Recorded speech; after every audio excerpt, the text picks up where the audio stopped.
different way of looking at stewardship. And this is our last segment. And of course, we looked at the 7 T's last night, a little bit of it, and more so this morning. And so we're focused on his treasure, T number 4, which is one of the generosity pillars, foundational T's. We looked at the spiritual this morning, which we talked about the importance of our relationship with God through the tithe and the offering. This is now looking at the practical component.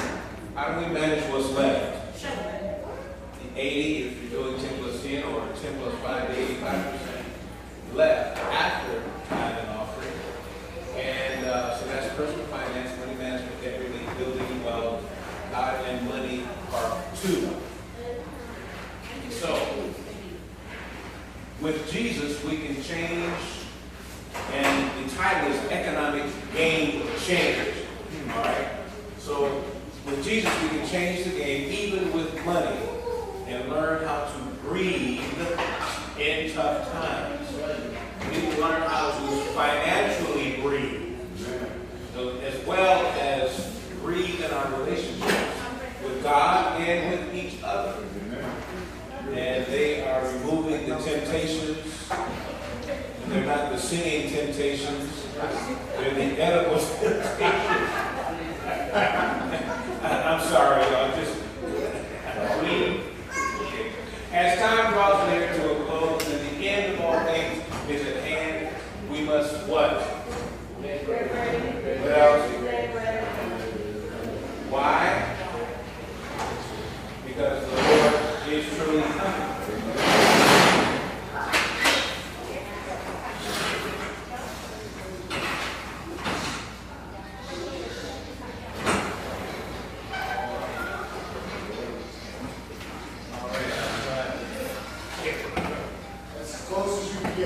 Yes, sir.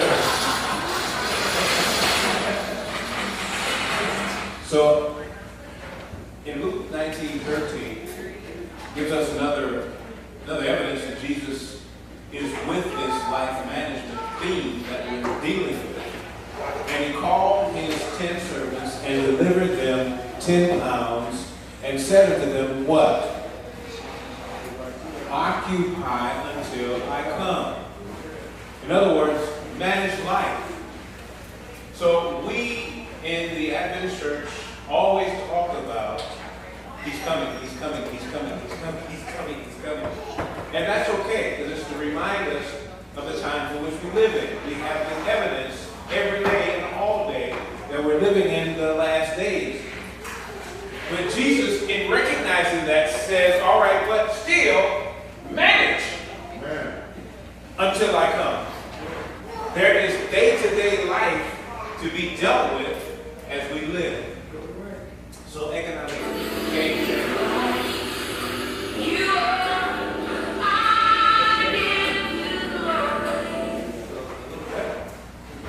I'm sorry about the time there. As his children, we remain committed to faithfulness. When we accept Christ, the Holy Spirit comes in and helps us to bear fruit. Because that is what we are called to do, bear fruit. I remember years ago when I was growing up in the Glenville Church in Cleveland, they had this 1,000 days of preaching years ago. I don't know if anybody remembers that. That will date you if you remember the 1,000 days of preaching. But, or the idea of each one reach one. Right. The emphasis was making sure that you were literally trying to win somebody to Christ. And so the Holy Spirit, when he comes in, this is what he helps us do. Bear fruit. In your life, there should be someone that you have been able to reach out to, that you've been able to affect for Christ. If not, then we need to self-examine. Because this really is our responsibility. Only with his help will this fruit be seen in our what?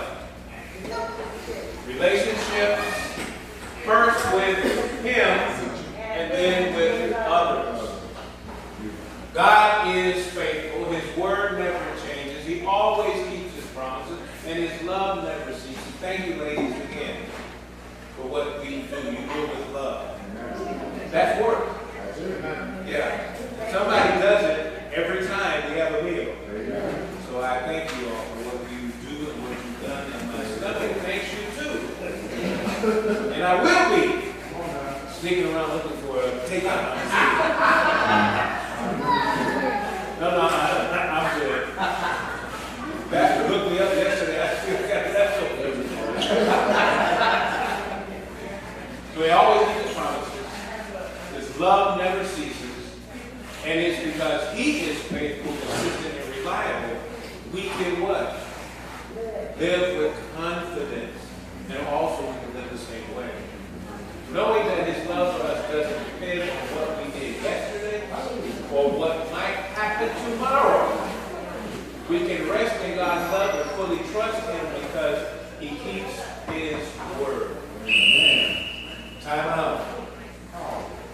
What do we mean by economic game change?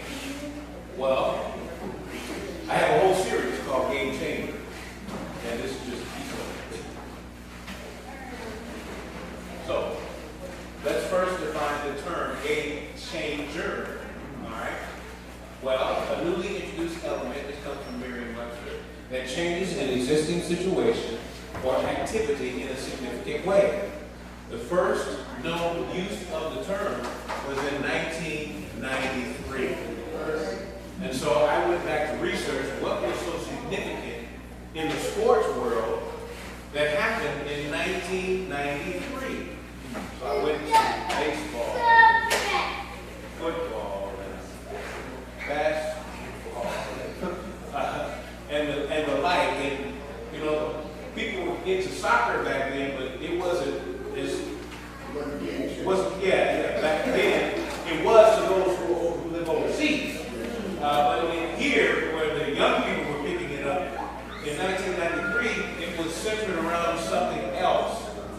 And so when I got to this particular statistic, Michael Jordan led the Chicago Bulls to the championship finals 3 times in a row. 1993 was the 3rd time, and they called it three-peat. And so there may be some sports people who might disagree, and that's okay, because we like to disagree. But as far as I can see, this term could have been coined for his talent. Yeah. Then he came back and did it again. You know. So anyway, that's the purpose here for the term, and now let's associate it with what we're talking about. So, game changer, a game changer, a significant turning point in a game that changes the momentum and produces a win. This is a game change. And you know how the sportscasters do it? Once the thing is over, they go back and they say, this is what changed the whole game, or changed the momentum. You know, first one side was kind of leading, and then now this one particular action, and the whole thing flips. And if it stays in that momentum and produces a win, that's the game changer. So now we're talking about money. Financial game change. And it is a significant turning point in how we manage money that changes the momentum and produces a win. This is an economic game change. And so, in other words, we can win with money. And guess what? It's okay. So, here's an amazing fact. In 1995, 2 years after the game changer, Mrs. Osceola McCarthy surprised the University of Southern Mississippi with her philanthropy, when she donated $150,000 to a university that she never went to. From her life savings to help university, help struggling students. We'll come back to this because we want to know how she did it. You can win with money. Here's what Michael Jordan said. Some people want it to happen, Some people wish it would happen.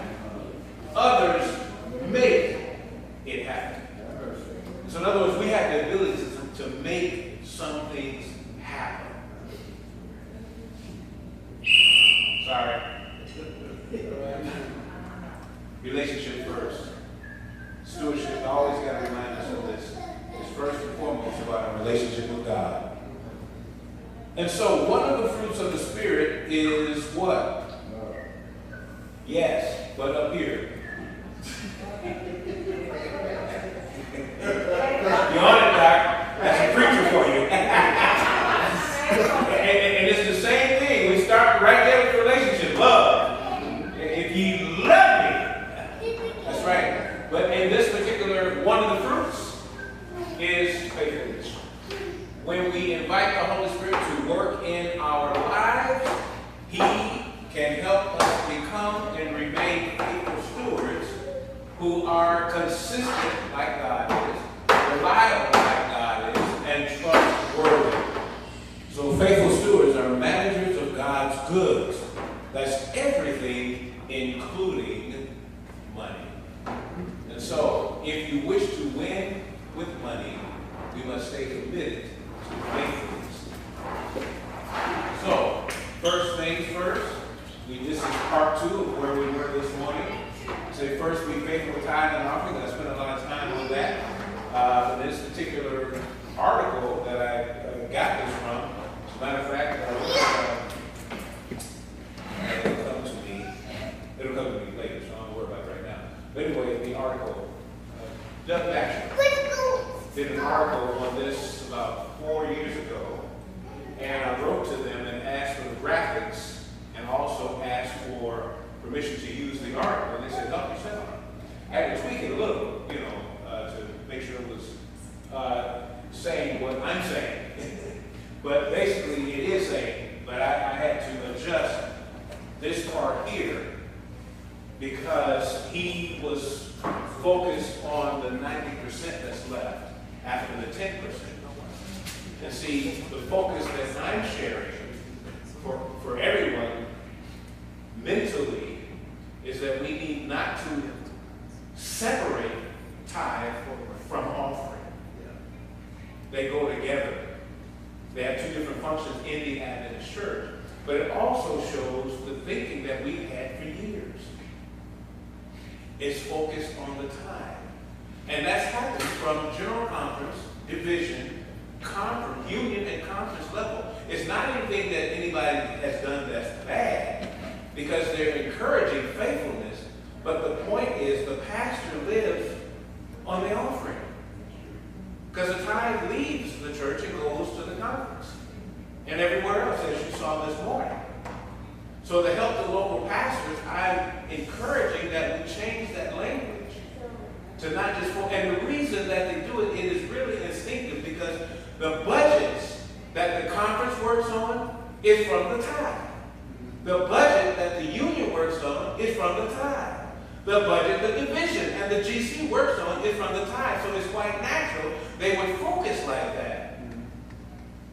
But there's sometimes offerings come in for different specific items. But for the local church, we need to emphasize the importance of the offerings. And so that's why I included it in the language. That's why I adjusted that. So nothing bad on the bachelor, but I adjusted it to help promote our discussion of tithe and offering. So, the relationship with God through tithe and offering, we talked about that this morning. So here is my testimony as a robber. So, this guy is coming up here. It's going to be a video. The guy talking to me, he's going to look like me. And it's centered around not only this text, but this one. And every time somebody does tithe, we curse with a curse, for ye have robbed me, even this whole nation. People don't want to be cursed. And it sounds negative. And it's almost like taking your shoe off and busting people upside the head with church us to do that. That's not the intent. But see, I must highlight the reason that the word cursed is being used. You see, Israel was in a relationship with God. They're the ones that said, everything that you have said, we will do. So they've already entered into a covenant relationship. And so when God chastises them, it's out of love for what they already said they would do. If ye love me. What? Yes. And so when we step away or have our own visions of grandeur or whatever happens when the enemy tempts us and we decide, well, this is just a little light thing. Maybe it's not too bad. And so that's how the enemy starts on us. This little bitty thing. The next time, this little piece of cake, this little piece of thing is a little large. Nothing wrong as long as you eat in moderation.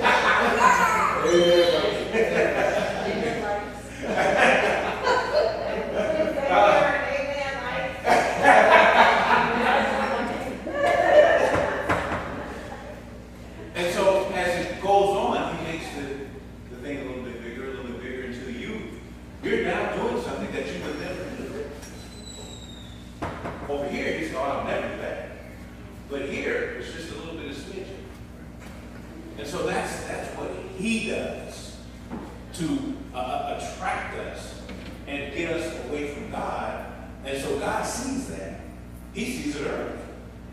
He says, oh no, you probably want to back away from that. And we're having a discussion now with God over why this thing is okay.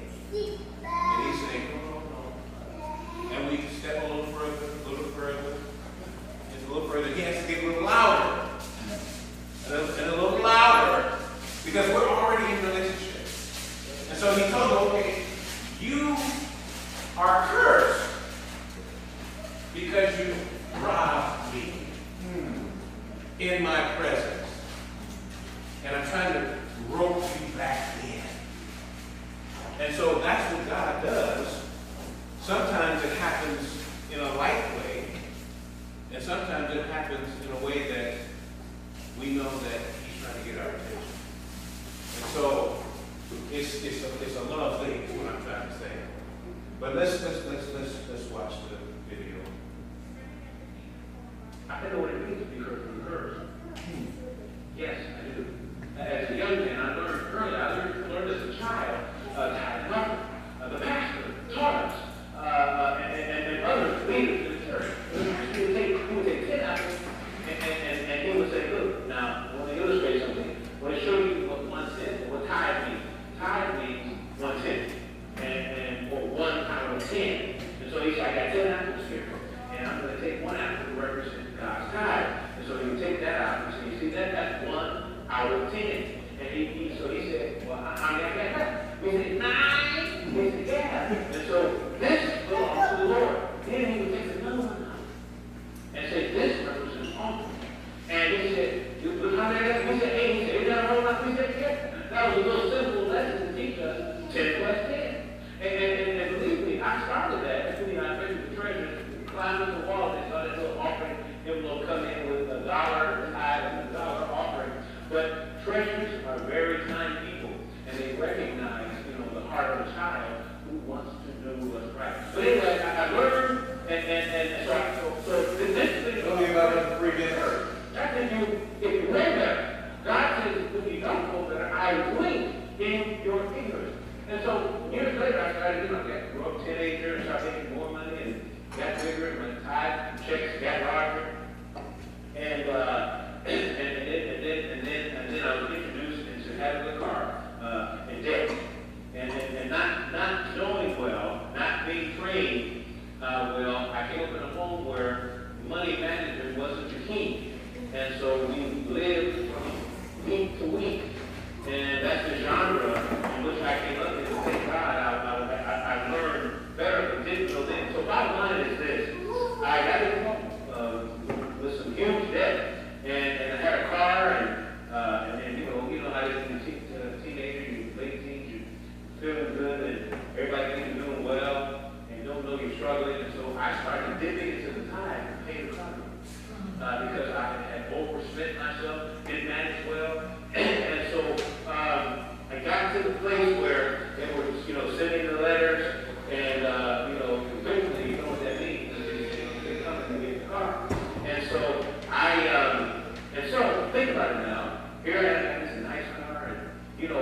life gets involved and how we look with things.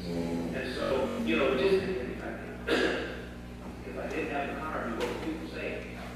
What would people think?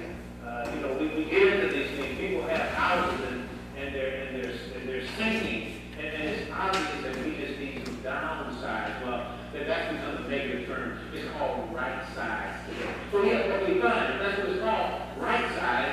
Sell that house and move into something that's more of your budget.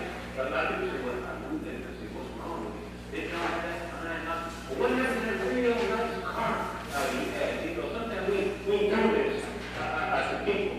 And so the bottom line is, it came down to a decision between how I live and certain people. And so I was listening, it was hitting me, he was beating me up. The Lord was talking to me. Stop this. What are you going to honor me with the tithe and give me still? And so, I really, I thank God for the Holy Spirit who gives you second chance. God is a God of first, second, third, fourth, and 10 challenges. 10 challenges that we have. He will give you the opportunity to even after the night. So thank God I wrapped my arms around, asked him to forgive me, and let me tell you what he did. I said, forget it. I don't care how I look. I don't care what people say. They can have the car. I want to be saved.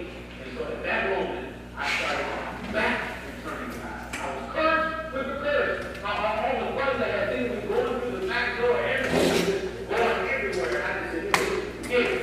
So I got it right, started returning tithe, gave an offering, and when I really came to the company about giving cars, you know what they did with me? They said, we prefer you food cars. So can you do this house? Can you do this thing? And I said, well, yeah, this is what I have done in my budget. And do you know that car, I kept that car for 10 almost years, put 100,000 miles on that car. When you do what God asks you to do, He will bless you. He will open the windows of heaven and pour out blessings that we don't have room enough. And it's true. And there's evidence right there. Same car I ended up getting married in. That's the day of the wedding. September 25, 1983. And that guy has hair.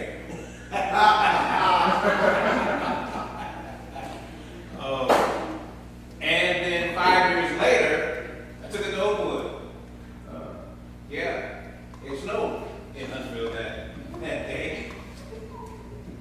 And so that's the idea. It's when you know better, is when the curse is relevant. When you don't know better, God winks in our ignorance. And so we get an opportunity to learn better, then we must do better. And so therefore, money was going everywhere. And every week I would pray this prayer. Isn't that something counterproductive? I'm praying and sitting at the same time. Yeah, we do that when we're making mistakes. But I would pray, Lord, could you let me live this week so I can pay you back next week? And I never got a chance to pay him back because I was getting in deeper. Because I was lying to him and myself. And it was getting worse and worse and worse.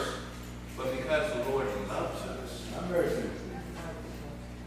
and keeps sending his love towards us, giving you a chance. And so he gives us enough chance, another opportunity, before he literally pulls the cover off. Some people have rejected or just continued down that road. And the Lord said, I want to expose you. Would you please get this thing right? And if not, we pray never to see that. But if we get it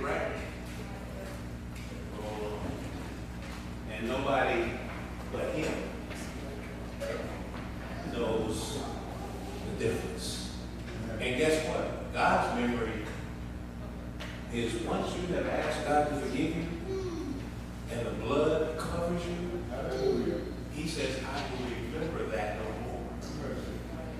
We are the ones now that have to ask forgiveness for ourselves, and then we must forgive ourselves and move on. Bring is not a suggestion. If you love me, he said. And that's what it really boiled down to, whether I was going to, keep the relationship strong. Not about me. It's more about him. Forget the car. Forget it all. And I used to pray that when I was a young child, when I was 8 or 9. I used to say, Lord, whatever it takes, save me.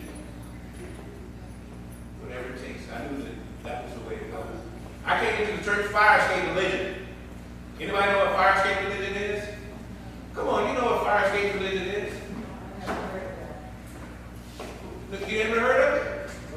Yeah, maybe it's beyond your generation. The preachers in my day would preach had fire and brimstone sermons. Yes, sir. You're going to hell! Yes, sir. You don't get it right! Going to hell! Oh, Lord, I don't want to go to hell. I'm running down the aisle. Jonathan Edwards used to be one of the read up on that. What we said. Some preachers used to dream that if they could put heated things under your seats. He's talking about how hot hell is and turn that heat on. Woo! I don't want to burn like this. Well, it's religion based on not wanting to burn in hell. Now that's okay. I mean, I don't want to burn in hell, but that should not be my primary reason. The primary reason is love for Jesus. But see, the Lord works with us in these situations. So, okay, I got it. Now let's see if I can get it right. Yeah. And that's why, if you notice, this generation, millennials, they have that part of it right. Relationship based. And they're heavy with that. And that's a good thing. You know, we say, oh, this generation, no, that is a good thing. And so, I said, okay, Lord, you got me in. And so then he taught me how to love. And that's really what relationship is about, teaching. How do we make this? We're trying to understand each other. We're walking. I don't understand everything. Didn't understand everything. And I still don't.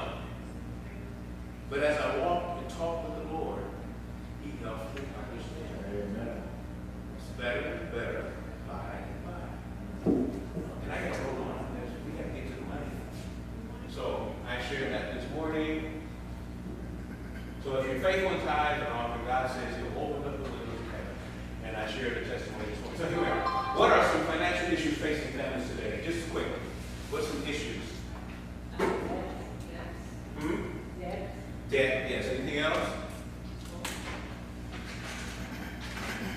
I heard somebody say Health issues. health. Okay, yes. Credit cards, yes, absolutely. Fear. Fear, absolutely.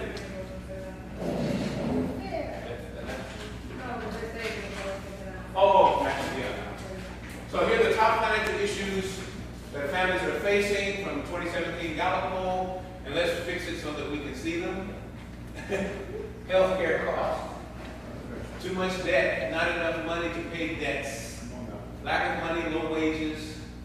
College expenses, cost of owning or renting a home. High cost of living, inflation. Retirement savings, taxes, unemployment, job loss, Social Security, lack of savings. So, in CNBC and Mind Over Money, which is Capital One, and what they call Decision Lab, they came up with these key findings. And that was as of December 29 last year. Number one, the 77% of Americans report feeling anxious. Somebody said fear about their financial situation. 58% feel that finances control their lives. 52% have difficulty controlling their money-related worries. I'm sorry, I know I'm supposed to be speaking in the mic for the recording, but I'm so used to having a lapel mic, so I don't have to have anything in my hand. So are you committed to faithfulness? So this is a familiar scene. Either if you're single, it's just you, or if you're you and your spouse. Utilities, time, car insurance, phone. I don't know. Well, I don't have any mortgage, right? Well, see, what would you like for me to do? I can fall back on the utilities or. Where can we get it? Well, Sam, you know what? I'll take care of it.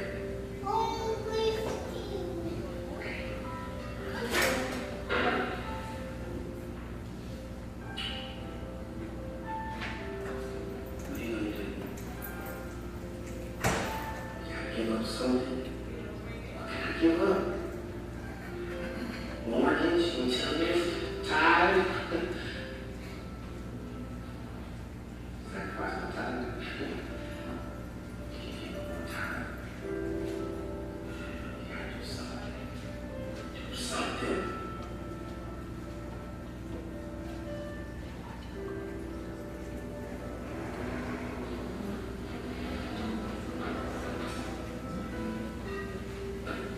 Hey, honey. What will you do? Will you sacrifice and put God first? Or sacrifice eternity? Why do people normally have money problems? And three main reasons, likely, maybe in the following frequency. Number one is ignorance. Many people, couples, are financially illiterate. They are simply never taught biblical principles of money management. There's hope. It would be nice if we could learn a lot of this in most schools. And I have to say that some schools have adapted money management courses as part. I don't know if it's a required part, but it's, some can utilize it. Universities, especially seminaries. Greed and selfishness. They live beyond their means. They are not willing to live in, drive, or wear what they can really afford. Many of these people also feel they are just too poor to tithe. Consequently, they live their lives without God's promised wisdom and blessing. Number three, an unfortunate tragedy, serious illness without adequate insurance, being abandoned by a spendthrift marriage partner, a natural disaster. Lord knows many of that has been going on all over the place. These are natural disasters. A major financial loss, not of your own doing. We got caught at that some years ago. And so it can happen. How do you manage getting out of it? Enough about the problems. What can we do to reset, refresh, restore our finances, have an economic game change? Number one, learn all you can about money management and practice what applies to your family situation. Read books, attend seminars, talk with those who know what's going on. In other words, get engrossed in understanding how to deal and how to manage money. Sometimes there are people right in your church who actually know this. And so get them involved in sharing what they have done and what they do. Pray for God's wisdom and blessing. Ask God to transform our heart from selfishness to love. When we become unselfish, we are ready for heaven. So 7 simple steps. So let's look at them. Number one is what? Have a written spending plan. That's a nice way to not say the B word. And what's the B word? Budget. No, I don't want to know. No budget.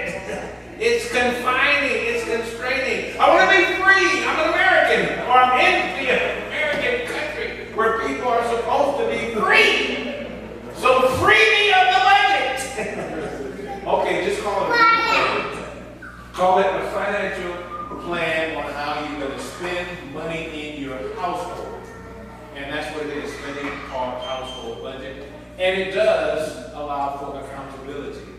But then you must, as we've been using the kind of the overarching theme of breathing, make it so that you can breathe. Don't strain it so much that you can't. You've got to allow for adjustments, but stay with the plan. Create a budget. Most people go into debt because their outgo is more than their income. Many of us have no idea what we're spending. If you'd ask someone to make a list of how much they spend in a week, they'll give you a rough estimate.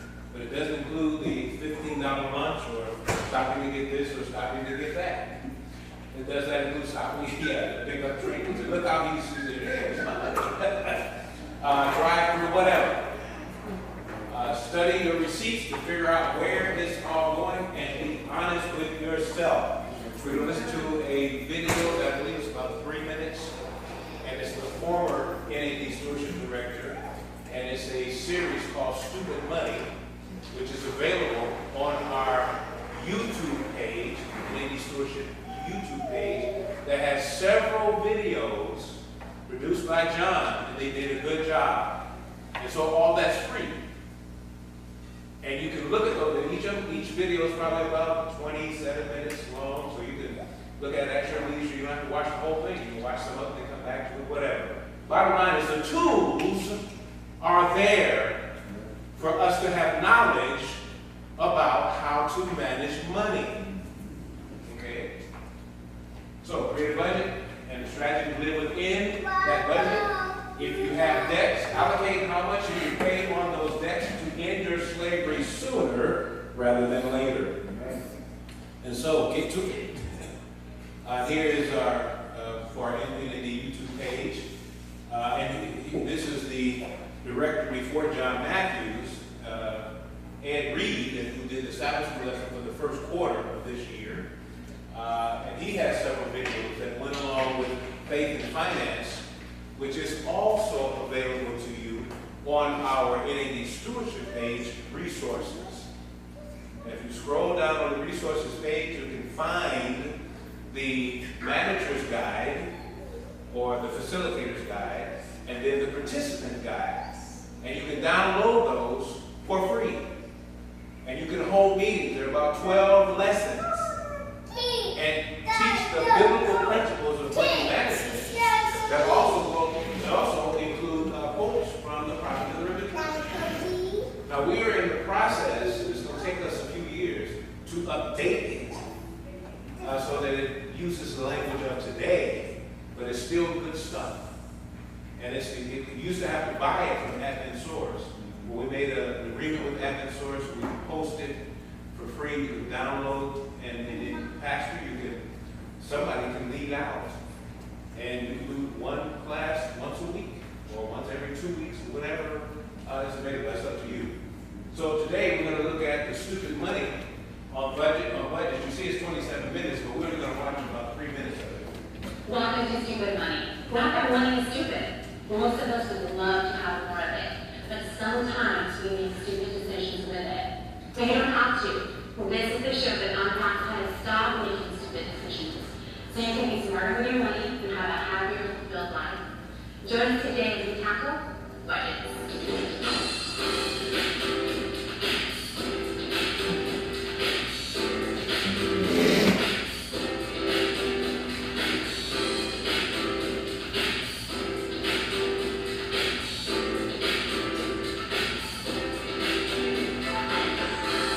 That's John.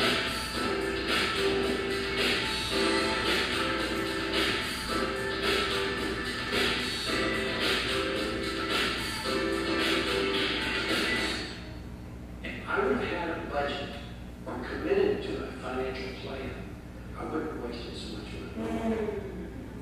That was the key point. That was a key one. I've never forgotten. Of course, these remind me. Vivian, what is a budget? Well, a budget is, like John said, a plan, but it's a written plan that manages your finances. So it's a little passion for It is paper, or you can go to a computer, there are apps, there are lots of ways to do a budget. Even your bank, they have ways that you can go online and just do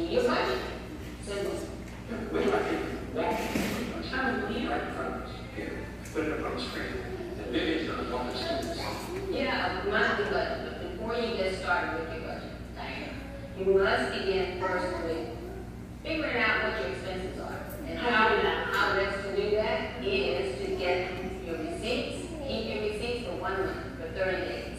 And you can do that. Put those receipts maybe in a shoebox or in envelopes, whatever. But you're going to be able to see exactly where you're spending your money. And there are going to be some surprises. There are going to be real surprises how you're spending. And do it with your credit cards as well as your cash. So you want to see how you're spending your money. And after you do that, then you're going to go and you're going to put that information into a written budget. You're going to put everything down, and then you're going to be able to see where your money is going. You're going to put it into 2 different categories. What's the first thing you want to do? The first thing you want to do, though, is you're going to look at your income. Because you got to know if I'm making enough money to afford all this stuff, or what am I actually living on? So you're going to look at your income. And your income is going to be, you know, of course, what you're making. But do you take home all that money you're making? No, you don't. Some of it you got to give to Sam, you know, to other places. So after all of that is taken out, that's called your net spending account. Money that you can actually spend. Have you heard of the text Matthew 6:33? I have seeking first. Seeking first. How does that work with the budget? With the budget time. Are you going to give back to God? So first off, we're going to give back to God. And so seek ye first the kingdom of God, and all these things will be added unto you. After you turn back to God, that first 10%, the rest of it He's going to take care of. So what is this row of numbers right here? This row of numbers He's speaking of is talking about the various percentages that you're going to allocate to the various expenses. So this is a budget based on percentage. It's a budget based on percentages. But if I don't have enough money to fund all these at that level, what do I do? You have 2 levels of expenses. Fixed expenses, which is what? House payments, your mortgage, and then your not your utilities, those are variable because they change from time to time. So from your fixed expenses, you want to put in those numbers, variables, or the expenses that will change. That's where you can make changes if you don't have enough money. So Vivian, how long is this type of budget going to take? It's only going to take you about an hour to an hour and a half to put this information in, John. What do you do with your account? I'm an accountant. I'm going to put you is that because I have to download it? Can I come to your office and say, we don't this is Yes, John. I will help anyone that, because this is so important. So yes, you can download it, but it will only take you about an hour and a half because you've already done the pre-work. You put those receipts together, so you have all that combined. So you've already done the pre-work. It's only good.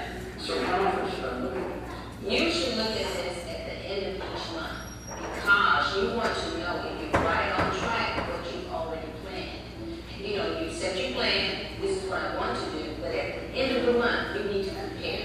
So it's not good like your month, you don't check in. No, it's no good to just put it in and not really look at it because you got to see if you're on track. Because sometimes we see those fancy things we want to buy, but if you don't have it in the budget, you shouldn't buy it.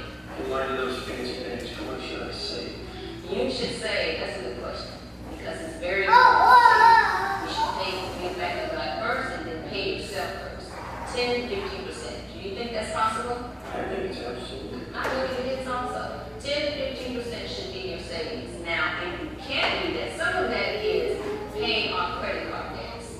So you're going to put a percentage toward that.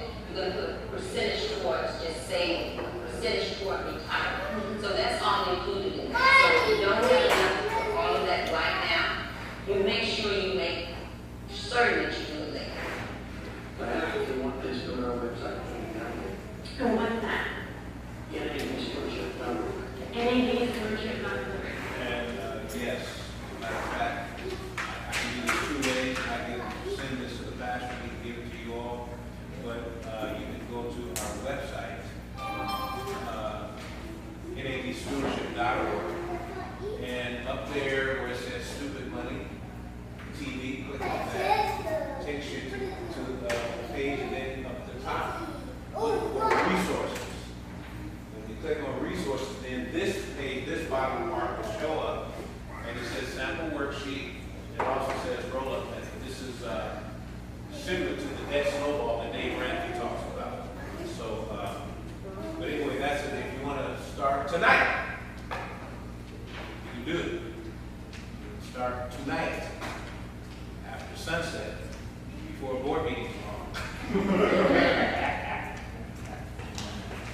So get organized, develop a budget, have a written plan. That's number one. Number two of the 7, spend less than what? This is the most critical piece of all. Determined to live within your means. This is so serious. See, I used to hear of a money tree, preacher, and I haven't found it yet. Because it doesn't exist. The only money tree you're going to have is yours. What you put aside, what you save. And this is what's coming in. This is what I have left to distribute. How are we going to do that so that I can stay with it? That means some things may have to go. So here's the Bible principle. For saving, there is treasure to be desired and oil in the dwelling of the what? Class. What's this word here? There is treasure to be desired and oil in the dwelling of the wise. Why? Because they stored it up. But a foolish man or woman spendeth it up. What is the Bible definition for a fool after last night? Sorry, I jumped the gun here. Back. Bible definition for a fool? One who does not know God. So in other words, save as wise people do, and don't do like people who don't believe in God. Spend it up. Okay, meet the McNeely's. There are courses you can take, you can pay for. There are, like Ramsey, you can go online and spend almost $100 and get the Plano University. Later on, I'm going to show you Pastor Troy Levy, an Adventist pastor who developed a budget plan. He does it online. I think it's like $170 or something. Then you can do that. But if you don't have the funds, there are other ways that you can do it for free. The one is those videos I showed you on our YouTube page. That's one way. Then you can just research the topic. But if you want something that you're going to kind of trust. Also, here's a stretch. There's a couple called the McNeely's. And they have their own web page and YouTube page. They're not Adventists, but they're Christians. And they talk about money and how to save and these same principles. I'm just going to play a little bit. I won't have time to play the whole thing. I might be able to play this one, but there are several other videos that they have produced. And these are they. We're glad you guys are back here with us for another great edition of the Sunday Night Sit Down. We're super excited to be bringing you this topic because at the end of the day, our goal here at Earn Money is to help each one of you achieve financial freedom. We don't want you bound by your 9-to-5 or shackled in a bunch of debt, unable to make life decisions based on your passions. Instead, you're making life decisions based on a bunch of payments. And so we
start flying by. And next thing you know, it's time to retire. And then you look back and you say, well, where did it all go? You know, many people are faced with this. And that's why you see a lot of the older generation. And sometimes it's choice.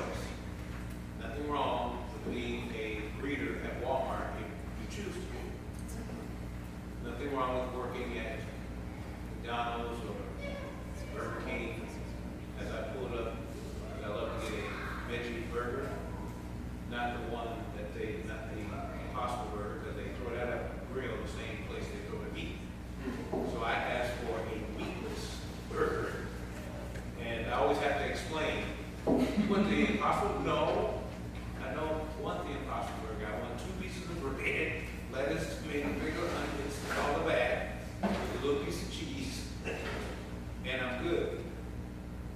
But a senior citizen greeted me and took my order.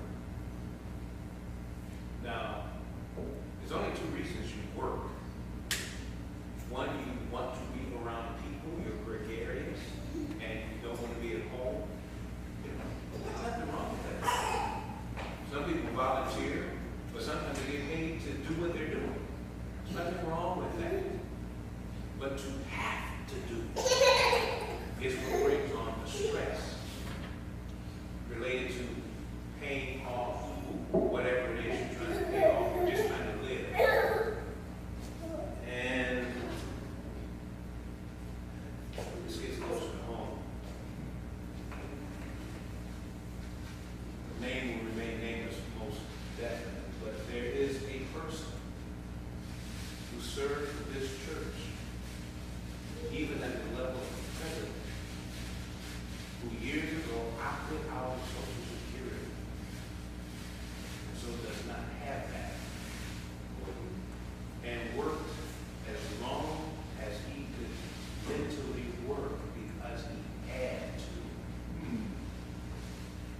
The only hospitalization available was because his wife was working full time, which means that she has to continue to work so that the whole house is covered. There's some decisions that we make sometimes so we can get more income in earlier that may put us in a position later. And then who knows, maybe they weren't able to put any things. I don't know any of that. But I do know that that man was working well past his 70s because he had to. That's a true story. And so when they say put something aside for retirement, if you're not good at managing money and you're working, let the job do it. Let them take it out for you, or set and have it. If your money comes in through a bank, like most of ours does now, make sure you have an automatic thing that sends someone to another account. That savings that you do not touch for any reason. I'm really serious about this because, especially with a lot of our people, black and white, but especially African Americans.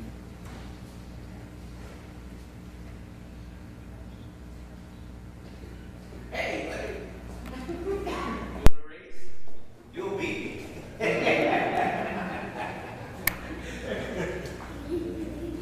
Open a savings account. You might be thinking, Pastor, I have no money. You can do it with $50 and put it in a different bank so that you don't, have quick access to it. And then make it for only depositing funds, or just to put that in your mind. We do that with our tithe. I have an automatic, comes from the division, where it goes right into, I have 2 banks. One that the regular funds that we take care of the bills and stuff like that, and one for tithe and offering. And it goes into another bank altogether. The reason I did that is because one time we had a situation where there was fraud in our account, and so the tithe was affected. And I never want that to happen, because everything needs to go there. another reason for, oh, this is so much to unpack. Ramsey says cut up the credit cards. We're in an age now where fraud is so high. Yes, it is. That the credit card companies offer some kind of protection if your card has been defrauded. Banks make you wait 10 days before they put that money back in. And you got to go in and you got to fill out the paperwork. You know what I'm talking about. You got to fill out the paperwork and then you got to wait. And so, and that's your money. Okay, God's money, but you're in charge of it. And so it's happened to me.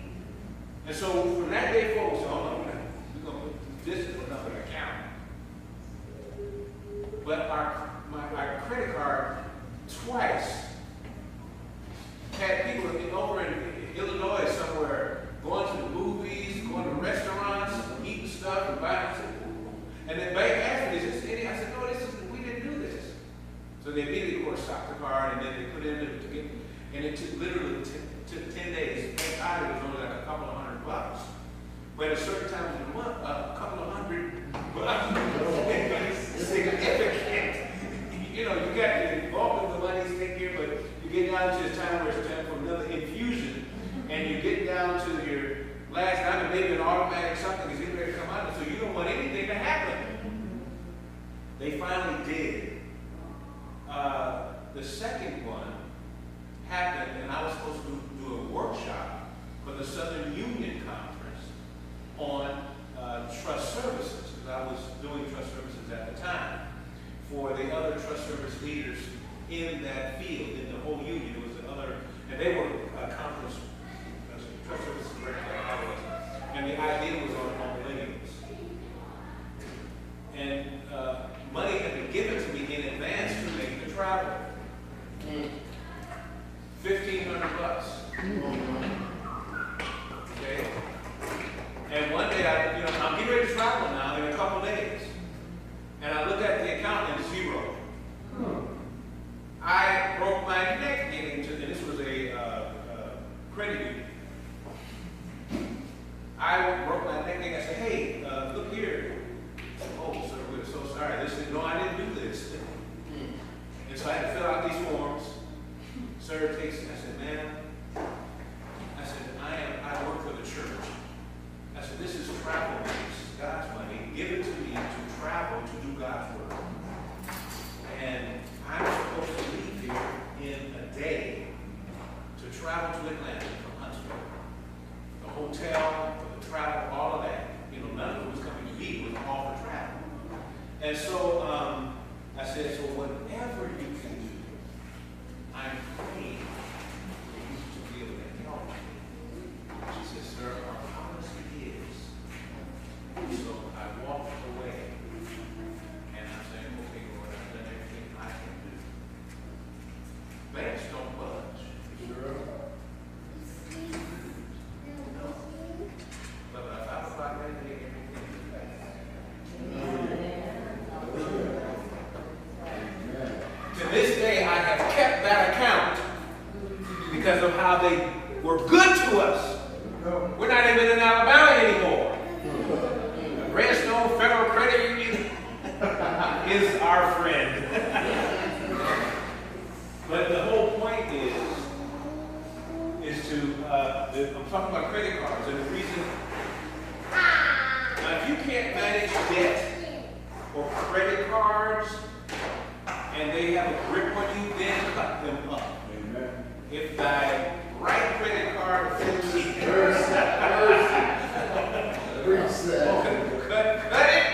cut it up. That's another thing that's real emotional to us. That credit card. Yeah. That's why we need God's help.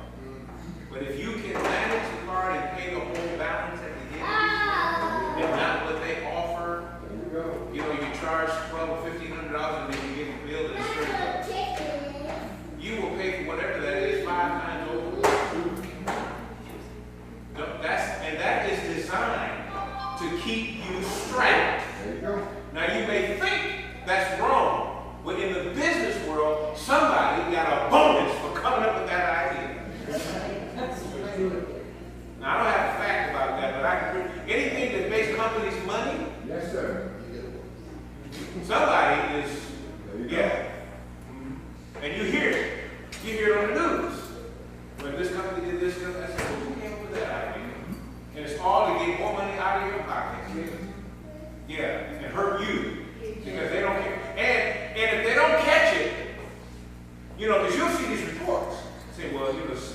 5 years, 10 years, this is what it's result of. That person is retired, gone, and got their yacht, sitting on their yacht somewhere, and got their millions. And we are the ones who've been snookered. And they did it legally. What's called legal. So sometimes having a credit card is critical. Pay the entire balance, read all the small print. That's it. Because some things come along. You know, like with these subscriptions, you say, okay, get this, and you realize that it automatically renews. So you go right down the date you got it, and next thing you know, it's an automatic renew, and that money's still coming out of your account. So you say, why open the savings? Soon as you start putting money away, something happens to your psyche. You start realizing you are now building wealth. Yeah, and it starts feeling good. Oh, I got a little something. Build up, and you really don't want to touch it. It's really got to be catastrophic. And that's really how you have to think. So how does she do it? How does she save thousands? And hopefully, I think we had this pastor. Got another 30 minutes, and I'm supposed to just cut it.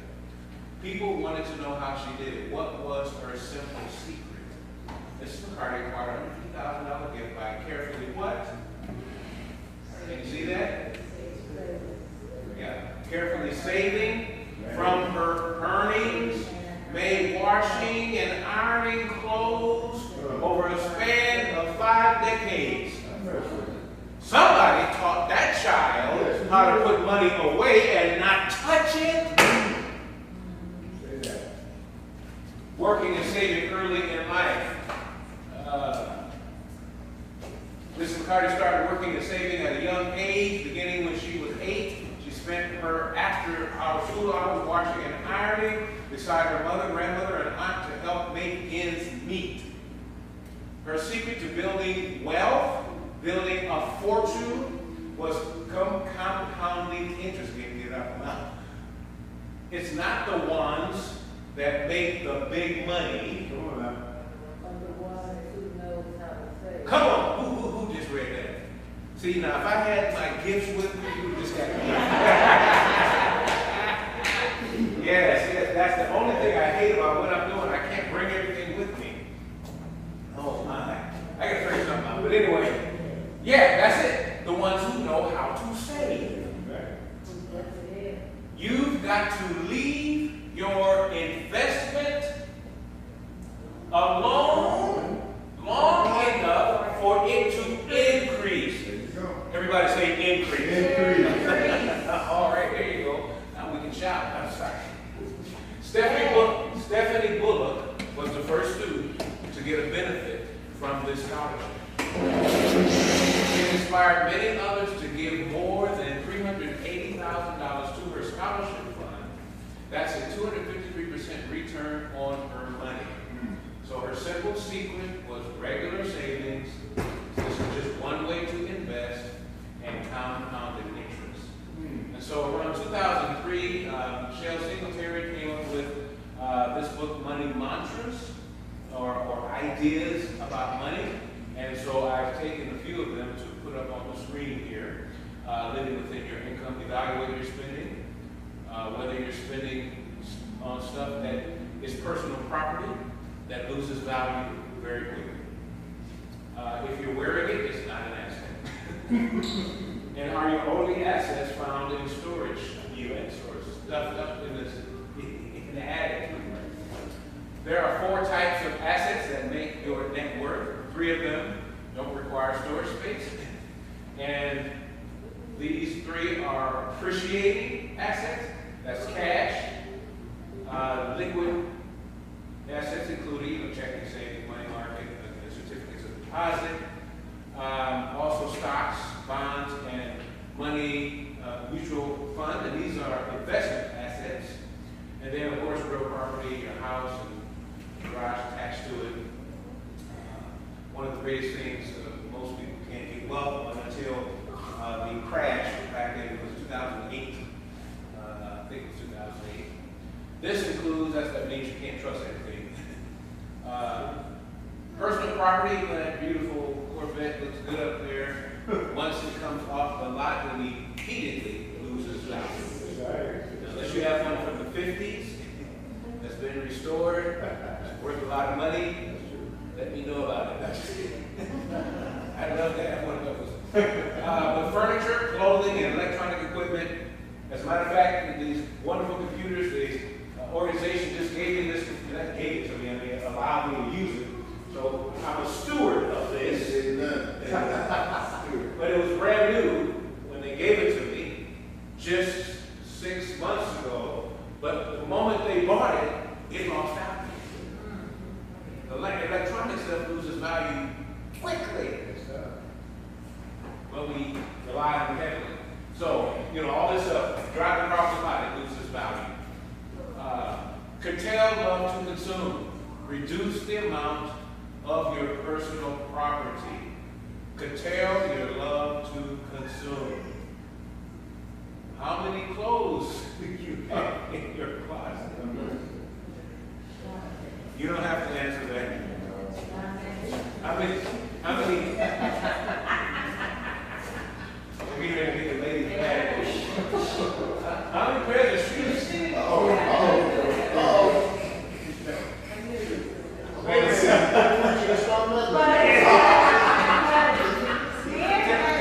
Tell me to get off that. Yeah, you ain't let me finish. If you go in my closet and see how many pairs of shoes I have. And you saw me admiring Cassie together. Yes. One of those shoes were sweet. They got white on the bottom, they go with I'm sorry. It's okay, but in moderation.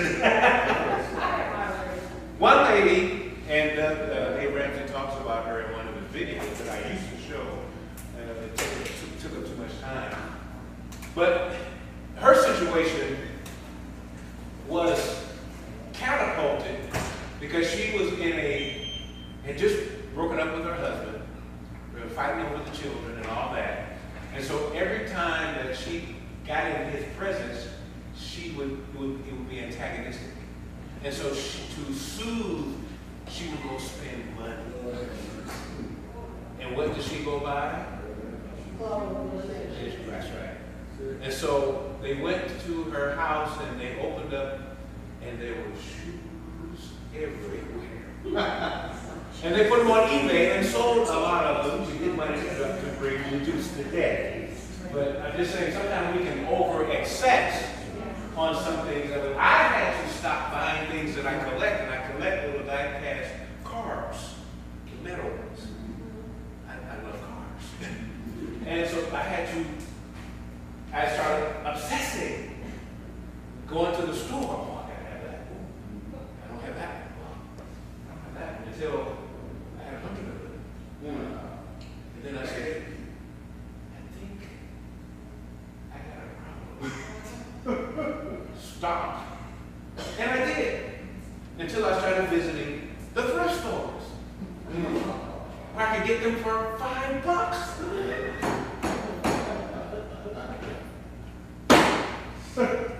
I got to be honest with you because it's a real story. Yeah. But I had to get to a point where, no, this is enough. Yeah. Simple as that. You got to make those decisions. You got to realize when you get caught up into an excessive atmosphere or attitude and what is triggering it. Maybe it's just because you like whatever it is. But you've got to come to the realization of how much it is costing. And right. And you got to have self-control. So I did. I said, no, this is enough. As a matter of fact, I hadn't bought one in years until we went to Maryland. And I went to the store and I saw, oh my, how much is that?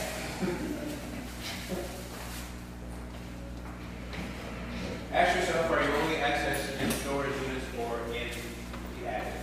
Here's what the prophet to the River Church says: live within your income. You ought to be careful, and this goes to what you were just saying. you ought to be careful that your expenses do not exceed your income. Lying about your wants. So that's what I have to do. Now this is disappointing. Yeah, I mean, what is the value of it? Hmm?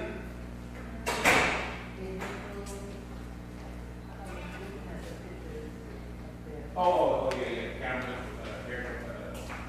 yeah. Yeah, in other words, whatever is a want that might not be necessary. And sometimes you have to hold back on something necessary until it comes up that it's available in the budget to buy. Remember, we needed a washer and dryer, and I didn't want to charge it because I didn't want to have another pay interest on something. And so I started putting money aside for it. And that's what the senior citizens used to do. And I say that because our grandparents and their parents, whenever they needed something, they just started saving for it. Because you have more power when you can pay cash for whatever it is. Now, it's a credit card Absolutely. that make it easy to go out there and spend.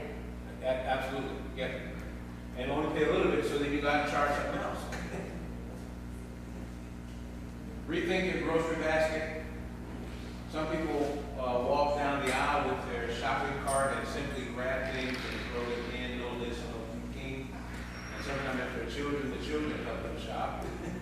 Some of the stuff they grab is expensive. Pay attention to the small stuff. Many people are nickel and diming themselves into debt.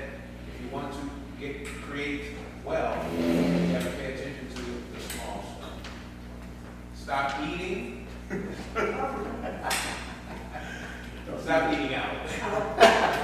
You can save a lot of money. This is if you're in the mindset of I'm getting out of this credit card debt. I want to bring my budget within reason.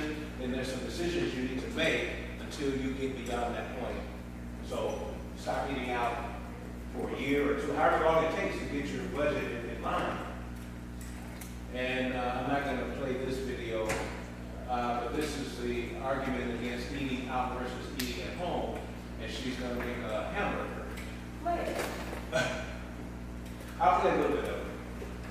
Yes, just to get an idea. Hi there. On today's Money Hack, we're looking at the cost of eating out versus eating at home. Like most people, I enjoy a good restaurant. Thai, Italian, ice cream. Now, this should be in that video about budgeting for one whole video. Exactly how pricey? Well, let's find out. I'm going to make a burger and fries and compare how much it costs versus eating the same meal at a restaurant. Burgers and fries vary in price, so we're going to take a look at 3 popular burger restaurants: Red Robin, Five Guys, and McDonald's. Red Robin's average gourmet burger costs $9.99. This was at about 5 It years comes ago. with all-you-can-eat bottomless fries, but we also need to include a 50% tip. So the total comes in at $12.26. Five Guys average burger costs $6.99 tax and doesn't include fries. Their cheapest fries cost $3.09, which is the largest serving. So our Five Guys totals $10.87. As you likely guessed, McDonald's is much cheaper. A Big Mac runs $3.99, and you can add an even-sized order of fries for $1.79. Add tax and your total is $6.23. If you buy the cheaper and smaller cheeseburger, it's $1 and the medium fries is $1.79. Your total is $3.01. Now let's see how that compares to making a burger and fries at home. First, let's So, cut some potatoes. it turns out that in the oven. making a burger at home is about a large either serving $1.50 of or gourmet fries $1. is about $1. So it's still cheaper, and which costs it's a about veggie 55 pack. cents. Our It's burger also costs better 25 cents. nutrition. Our other burger costs $1. So Then you can watch this whole video on that I think it's on the budget series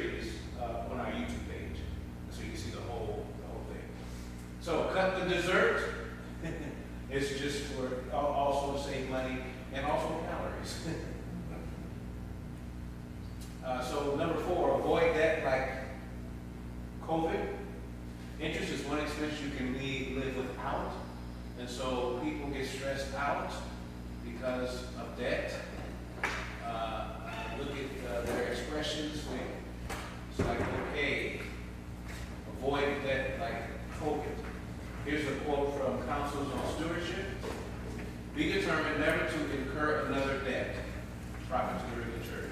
Deny yourself 1,000 things rather than run in debt. This has been the curse of your life. Getting into, is she trying to say something here?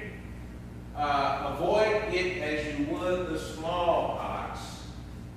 Make a solemn covenant with God that by his blessing you will pay your debts, and then owe no man anything if you live on porridge and bread.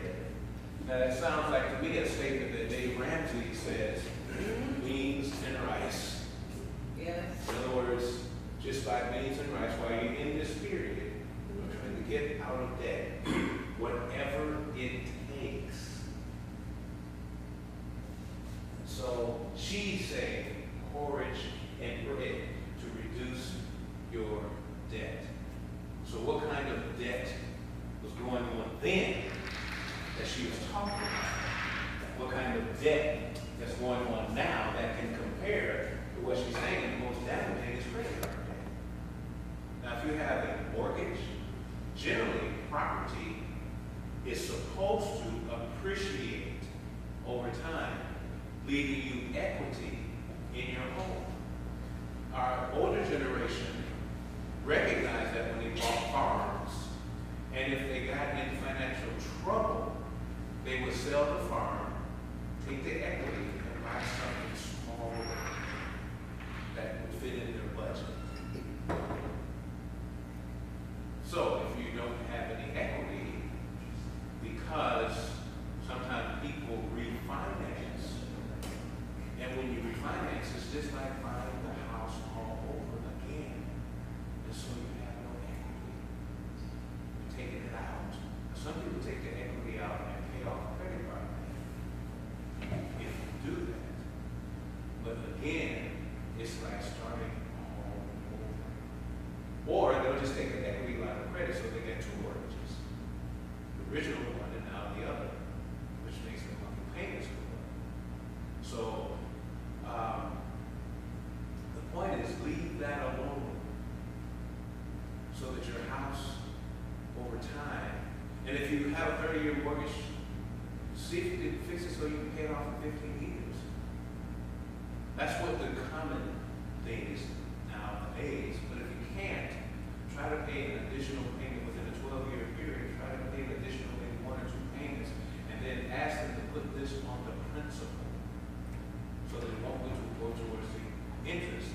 Because when you get your amortization schedule from the bank, wherever you're buying your property from, the interest is the biggest chunk of your mortgage when you first start. When you get towards the end, then it's just the principal. But that's 15, 20 years down the road. All right? Yeah, they're going to get their money first. Yeah, that's the way that's designed. So if you, that's why it's so important to manage and get out of unnecessary debt, so that you keep the thing that is hopefully right now worth something, and not have to go into starting fresh with that by getting an equity loan or refinancing. I'll say that, refinancing.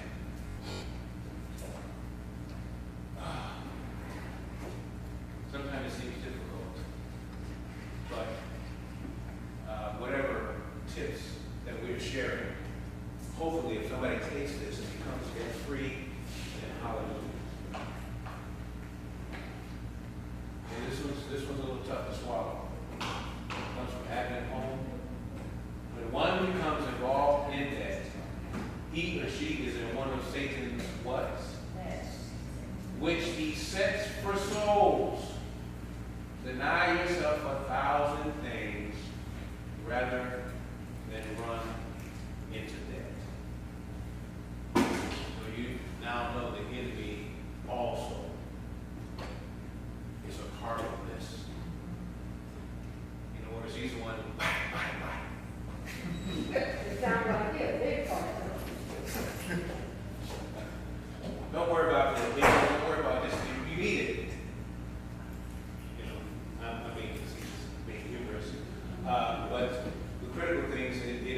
part of his plan to get Christians bogged down so they can't support the ministry of the church. So he thinks he's slowing down the gospel. That's what that's about. All right, so we talk.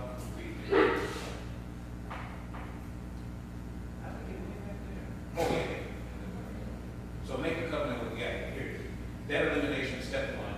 Make a covenant with God. Of course, proto-chirotic living. And the basic premise is continue with tithe and offering, or start with tithe and offering. That's the foundation for being faithful. Make a covenant with God. Be faithful, and then everything else comes after that. Now declare a moratorium on any new debt. So anything coming up, don't charge nothing else. Cash is better than credit, and if the credit card is in the way, cut it up. And teach your teenagers about the dangers of debt. One study found that 22% of college students got their first credit card in high school. And that's true. 10 years ago, I did the same workshop, well, not the same, but similar, and the young people that were in the workshop filled up their credit cards. They said, you're right. Spend. Because they don't have the understanding that there is a bill coming. They don't see the significance. All they know is swiping that card. And when the bill comes,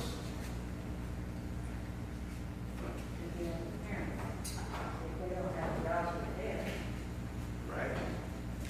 Or it goes, the way of the messing up their credit and everything else. Okay, all right. Pastor says time, that's it. Thank you. And yeah, 1 hour, 27 minutes.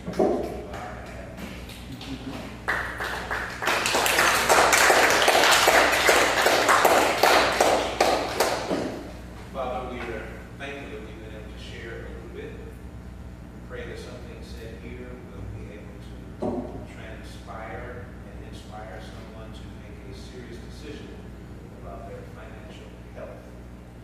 Thank you for this opportunity. In Christ's name we pray. Amen. Thank you. Thank you, Elder. We greatly appreciate you coming and being a part. Got to ask all of us that are here, that are left, thank you for being here. This is going to be uploaded, so we'll be able to take it in segments and dissect it and get into it with our family and friends. And if you're wanting the information on student money, we got that. I can send it to you, as well as the presentation for Friday night. Let me know, send me an email address, and I'll do that. Well, this particular one I will send you as a PDF so you can use it. So Thank see you. what we have. Thank you, thank you, thank you. Appreciate that. So, if you can help us by helping with the chairs put to the side and the tables over in the corner, we will be grateful. Heading out.